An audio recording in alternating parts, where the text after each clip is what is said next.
Hello friends. तो शाम के 7 बज चुके हैं और आज हम लोग इस क्लास में जीके जीएस का टॉप क्वेश्चन पढ़ने वाले हैं जो आपके एग्जाम के लिए फ्रेंड्स बहुत ही ज़्यादा जो है भिबे होने वाला है। ठीक है, यह क्लास आप सभी के लिए 7 बजे से होता है। ठीक है, तो टाइम टाइम पे आप सभी को हर रोज आ जाना। ठीक है, इस क्लास में जो भी क्वेश्चन है वो आपके एग्जाम के लिए फ्रेंड्स बहुत ही ज़्यादा जो है भिबे रहने वाला है। ठीक है, सब के सब क्वेश्चन को अच्छे से याद कर लीजिए क्योंकि ये सब के सब क्वेश्चन ना चुना हुआ क्वेश्चन है। ठीक है, तो क्लास को स्टार्ट करते हैं। लास्ट में पूछेंगे आपसे कि आप कितना क्वेश्चन को सही कर पाए। क्लास को स्टार्ट करते हैं। ठीक है, आज के यहाँ पे पहला क्वेश्चन है कि भारत का अंतिम वायसराय कौन था। भारत का अंतिम, ठीक है जी, भारत का अंतिम वायसराय कौन था। Lord Curzon, Lord Mountbatten, Warren Hastings या फिर यहाँ पे लॉर्ड इरविन हो जाएगा। ठीक है, तो भारत के अंतिम वायसराय कौन थे जी, कमेंट करिए फ्रेंड्स। आंसर यहाँ पे क्या हो जाएगा। ठीक है जी, तो वॉरेन हेस्टिंग्स हो जाएगा। एक नंबर क्वेश्चन का यहाँ पे सी हो जाएगा। ठीक है, भारत के अंतिम वायसराय कौन थे, तो वॉरेन हेस्टिंग्स से एक नंबर क्वेश्चन का सी हो गया। अगला क्वेश्चन यहाँ पे दूसरा, सतीश धवन, ठीक है जी, सतीश धवन अंतरिक्ष केंद्र कहां पर है। बेंगलुरु में, नई दिल्ली, श्रीहरिकोटा या फिर विशाखापट्टनम में। सतीश धवन अंतरिक्ष केंद्र कहां पर है, दूसरा का कमेंट करिए क्या होगा आंसर बताइए तो। ठीक है जी, ये सब क्वेश्चन है एग्जाम में आने वाला क्वेश्चन है। तो सतीश धवन अंतरिक्ष केंद्र फ्रेंड्स कहां पे है जी, ये आपका श्रीहरिकोटा हो जाएगा। 2 नंबर क्वेश्चन का सी हो गया। अगला क्वेश्चन, एटीएम में टी का मतलब क्या होता है। एटीएम में टी का अर्थ क्या होता है बताइए। टेलर होता है, ट्रांसफर होता है, ट्रांजैक्शन होता है या फिर ट्रंक होता है। एटीएम जो है ना, एटीएम, तो एटीएम में टी का मतलब क्या बताइए। टी का मतलब होता है क्या है। ठीक है जी, तो फ्रेंड्स एटीएम में टी का मतलब क्या होता है बताइए तो। टेलर होता है। ठीक है फ्रेंड्स, ऑप्शन नंबर यहाँ पे ए हो जाएगा। 3 नंबर क्वेश्चन का ए आपके यहाँ पे सही जवाब। आगे चलते हैं हम लोग 4 नंबर क्वेश्चन को। ठीक है, चलिए, संयुक्त राष्ट्र संघ, ठीक है जी, यूएनओ का मुख्यालय जो है, मुख्यालय कहां पर है, कमेंट करिए तो। संयुक्त राष्ट्र संघ यूएनओ का मुख्यालय कहां पर है। चौथा कमेंट करिए आंसर क्या होगा। दुबई में, पेरिस में, न्यूयॉर्क में या फिर टोक्यो में। क्वेश्चन बोला गया ना कि यूएनओ का मुख्यालय कहां पर है। सुनिए, मुख्यालय वाला क्वेश्चन आता है, मुख्यालय कहां पर है, स्थापना कब हुआ था। ठीक है, ये वाला क्वेश्चन ना रहता ही रहता है। तो यूएनओ का मुख्यालय कहां पे है जी फ्रेंड्स, ये आपका हो जाएगा कहां पे, न्यूयॉर्क में। न्यूयॉर्क कहां है जी, अमेरिका में। यहाँ पे 4 नंबर क्वेश्चन का सी हो जाएगा।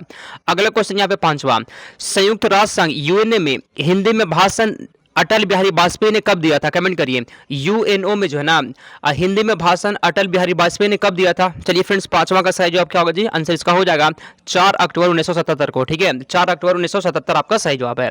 अगला क्वेश्चन यहाँ पे 6ठा, कावेरी नदी का उद्गम स्थल, कमेंट करिए। कावेरी नदी का उद्गम स्थल कहाँ पे जी, ब्रह्मगिरी पहाड़ी से, अमरकंटक से, सहाद्री या फिर ग्वालीगढ़ से। क्वेश्चन बोला गया यहाँ पे कि कावेरी नदी का उद्गम स्थल कहाँ से होता है, बताइए। 6ठा का आंसर ब्रह्मगिरी पहाड़ियां हो जाएगा। 6 नंबर क्वेश्चन का ये हो गया। ठीक है, सब के सब क्वेश्चन को याद करना। आगे चलते हैं 7 नंबर क्वेश्चन की ओर। पूर्व वैदिक आर्यों का धर्म प्रमुख सा कौन था, बताइए जी। पूर्व वैदिक आर्यों का धर्म प्रमुखता कौन सा था। मूर्ति पूजा और यज्ञ, भक्ति, प्रकृति पूजा और यज्ञ या फिर कौन सा होगा। 7वां का आंसर फ्रेंड्स याद कर लीजिएगा, यहाँ पे हो जाएगा प्रकृति पूजा और यज्ञ हो जाएगा। ठीक है, 7 नंबर क्वेश्चन का डी हो गया। आगे चलते 8 नंबर क्वेश्चन की ओर। सुनिए, आगे बढ़ने से पहले सुनिए फ्रेंड्स, आप सभी के लिए पता है जी, टॉप 4000 क्वेश्चन का सुपर नोट तैयार किया गया, मात्र 149 रुपये मिल जाएगा। ठीक है फ्रेंड्स, अगर आपको ये नोट्स लेना होगा तो मेरा व्हाट्सएप नंबर यहाँ पे जी पता है 92 41 21 66 96, 92 41 21 66 96। व्हाट्सएप पे मैसेज करके आप इस नोट्स को ले सकते हैं। ठीक है, ये बहुत ही टॉप नोट्स आप सभी के लिए। आगे बढ़ते हैं हम लोग। यूएनओ में हिंदी में भाषण देने वाले पहले भारतीय व्यक्ति कौन थे। यूएनओ में जो है ना हिंदी में भाषण देने वाले पहले भारतीय कौन थे, कौन थे जी फ्रेंड्स, हो जाएगा यहाँ पे अटल बिहारी वाजपेयी आपका सही जवाब है। आगे चलते हैं 9 नंबर क्वेश्चन की ओर। ऋग्वेद में वर्णित देवताओं में सबसे प्रमुख देवता कौन थे। ब्रह्मा थे, इंद्र थे, विष्णु या फिर यहाँ पे सूर्य हो जाएगा। ठीक है, तो ऋग्वेद में वर्णित देवताओं में सबसे प्रमुख देवता कौन थे। 9 का बताइए आंसर क्या होगा। 9 नंबर क्वेश्चन के यहाँ पे सही जवाब क्या जी, कौन थे, तो यहाँ पे फ्रेंड्स इंद्र हो जाएगा। ठीक है, 9 नंबर क्वेश्चन का बी हो गया। अगला क्वेश्चन यहाँ पे 10वां, वैदिक युग के लोगों द्वारा सबसे पहले किस धातु का, ठीक है, सबसे पहले किस धातु का प्रयोग किया गया था। तांबा, लोहा, चांदी या फिर सोना का। ठीक है, तो वैदिक युग के लोगों द्वारा सबसे पहले किस धातु का प्रयोग किया गया था। तो फ्रेंड्स आंसर यहाँ पे हो जाएगा जी, पता है किसका, तांबा का प्रयोग हुआ था। किसका हुआ था, तांबा का यहाँ पे हो जाएगा। ठीक है, आगे चलते हैं 11 नंबर क्वेश्चन को। इस क्लास में जो भी हम क्वेश्चन करवाते हैं ना, वो पहले किसी न किसी एग्जाम पूछा गया रहता है, स्पेशल बिहार के एग्जाम के लिए होता है। ठीक है, स्पेशल बिहार के एग्जाम के लिए आपके एग्जाम फ्रेंड्स आने का बहुत ज्यादा संभावना है। अगला क्वेश्चन, गुलामगिरी के लेखक कौन है, बताइए। नारायण गुरु हैं, रमाबाई शिंदे, हरिदास ठाकुर या ज्योतिबा फुले। क्वेश्चन बोला गया ना, गुलामगिरी के लेखक कौन है, बताइए। तो फ्रेंड्स यहाँ पे पता है क्या होगा जी, 11 कमेंट करिए तो। ज्योतिबा राव फुले हो जाएगा, ठीक है, ऑप्शन नंबर डी आंसर। अगला क्वेश्चन 12, ऋग्वेद में सबसे पवित्र नदी नदी का जिक्र था? ऋग्वेद में सबसे पवित्र नदी किसका जिक्र था? सिंधु का, सरस्वती का, गंगा का या फिर यमुना का? तो 12 नंबर क्वेश्चन का फ्रेंड्स यहाँ पे हो जाएगा, पता है किसका जी? सरस्वती हो जाएगा फ्रेंड्स। 12 नंबर क्वेश्चन का बी आपका यहाँ पे सही होगा, ठीक है, 12 नंबर क्वेश्चन का यहाँ पे बी हो जाएगा। आगे चलते हैं हम लोग 13 नंबर क्वेश्चन की ओर। थॉमस कप, ठीक है जी, थॉमस कप निम्नलिखित में से किस खेल के साथ जुड़ा हुआ? क्वेश्चन बोला यहाँ पे कि थॉमस कप जो होता है ना वो किस खेल के साथ जुड़ा हुआ? हॉकी के साथ, बैडमिंटन के साथ, क्रिकेट के साथ या फिर फुटबॉल के साथ? तो थॉमस कप जो होता है ना वो किस खेल के साथ जुड़ा हुआ है? बताइए 13 का सही जवाब क्या होगा जी? तो फ्रेंड्स यहाँ बैडमिंटन हो जाएगा, ठीक है। थॉमस कप किस में होता है? थॉमस कप बैडमिंटन में होता है। आगे चलते हम लोग 14 नंबर क्वेश्चन की ओर। सीजर कप इसमें से किस खेल से संबंधित है? क्रिकेट में होता है सीजर कप, हॉकी, बैडमिंटन या फिर फुटबॉल में होता है? तो फ्रेंड्स ये पता है किस में होता है? फुटबॉल में होता है। किस में होता है जी? फुटबॉल में होता है। यह जीके क्लास जो है ना आप सभी के लिए हर रोज 7 बजे से होता है, और उसके बाद शाम में ही 7 बजे क्लास, आप 7:30 से क्लास होता है साइंस का, ठीक है, 7:30 से क्लास होता है साइंस का होता है। चलिए अगला क्वेश्चन, वर्तमान में जो है ना यूएनओ के सदस्य देश कितने होते हैं? कमेंट करिए। यूएनओ में कितने देश है जी? 195, 190, 210, 193? कमेंट करिए। तो यूएनए के सदस्य देश कितने हैं बताइए? बहुत ही टॉप क्वेश्चन है फ्रेंड्स, यहाँ पे हो जाएगा 193, ठीक है जी, 193 यहाँ पे हो जाएगा। 15 नंबर क्वेश्चन का डी आंसर हो गया इसका। आगे चलते हैं 16, संयुक्त राष्ट्र संघ की स्थापना कब हुई थी? संयुक्त राष्ट्र संघ की स्थापना कब हुई थी? कमेंट करिए। 16 का सही जवाब क्या हो जाएगा बताइए? तो संयुक्त राष्ट्र संघ की स्थापना कब हुई थी फ्रेंड्स? कमेंट करिए। आंसर यहाँ पे हो जाएगा आपका 24 अक्टूबर 1945 को हुआ था। कब हुआ था? 24 अक्टूबर 1945 को। आगे चलते हैं 17 नंबर क्वेश्चन की ओर। अंतर्राष्ट्रीय न्यायालय के न्यायाधीश का काल कितने वर्ष में होता है? क्वेश्चन बोला गया ना कि अंतर्राष्ट्रीय न्यायालय जो होता है ना उनके न्यायाधीश का कार्यकाल कितना वर्ष का होता है? 5 वर्ष, 9 वर्ष, 12 वर्ष या फिर 15 वर्ष? ये क्वेश्चन भी पूछा गया, ठीक है, फिर से आपके एग्जाम में आ सकता है। तो अंतर्राष्ट्रीय न्यायालय का मुख्यालय, ठीक है जी, अंतर्राष्ट्रीय न्यायालय का मुख्यालय कहां पर है? मुख्यालय फ्रेंड्स कहां पर है? ये आपके लिए सभी के लिए होमवर्क है, ठीक है। क्लास खत्म होगा तो कमेंट करिएगा कि अंतर्राष्ट्रीय न्यायालय का मुख्यालय कहां पर है, बताना आप सभी को, ठीक है जी। तो इनका न्यायाधीश का कार्यकाल कितना वर्ष का होता है बताइए? तो 9 वर्ष का होता है फ्रेंड्स, यहाँ पे 9 वर्ष हो जाएगा। आगे चलते हम लोग 18 नंबर क्वेश्चन की ओर। परमाणु के नाभिक, ठीक है, परमाणु के नाभिक खोज किसने की थी? रदरफोर्ड ने, मैथियास जेकब ने, रॉबर्ट ब्राउन ने या फिर थियोडर स्वाइन ने? क्वेश्चन बोला गया ना कि परमाणु के नाभिक खोज किसने की थी, बता चुके हैं पहले भी आप सभी को, ठीक है जी। चलिए किसने फ्रेंड्स यहाँ पे हो? रदरफोर्ड ने खोज की थी, ठीक है। परमाणु के नाभिक खोज किसने किया था? रदरफोर्ड आपका सही जवाब है। ये सब के सब क्वेश्चन आता है, ठीक है। अगर आप सिलेबस हट कर तैयारी करेंगे ना फ्रेंड्स कोई फायदा नहीं होगा जी, ठीक है। अगर आप जो है ना सिलेबस हट कर पढ़ेंगे तो एक भी क्वेश्चन मैच नहीं करेगा, आपका पढ़ना सब बेकार हो जाएगा। तो क्वेश्चन वही पढ़िए जो एग्जाम में आता है, सब क्वेश्चन नहीं आता है। हिस्ट्री बहुत सारा है, ठीक है, जीके बहुत सारा होता है, मतलब ढेर सारा क्वेश्चन है, आप सबको पढ़ भी नहीं सकते हैं और सबसे क्वेश्चन आता भी नहीं है। तो जहां से क्वेश्चन आता है ना उस टॉपिक को पढ़ लेंगे तो आपका एग्जाम अच्छा जाएगा, ठीक है। क्वेश्चन पे आते हैं। भारत और पाकिस्तान के बीच 1971 के युद्ध के दौरान भारत के रक्षा मंत्री कौन थे बताइए? भारत के रक्षा मंत्री कौन थे? बाबू जगजीवन राम यहाँ पे हो जाएगा। आगे चलते हैं हम लोग 20 नंबर क्वेश्चन की ओर। पृथ्वी का पलायन वेग कितना होता है? पृथ्वी का पलायन वेग कितना होता है बताइए फ्रेंड्स? 9.8 मीटर पर सेकेंड, ठीक है, 11.2 किलोमीटर पर सेकेंड या फिर कितना होता है? पृथ्वी का पलायन वेग कितना होता है जी फ्रेंड्स? आपके यहाँ पे हो जाएगा 11.2 किलोमीटर पर सेकेंड होता है। कितना होता है?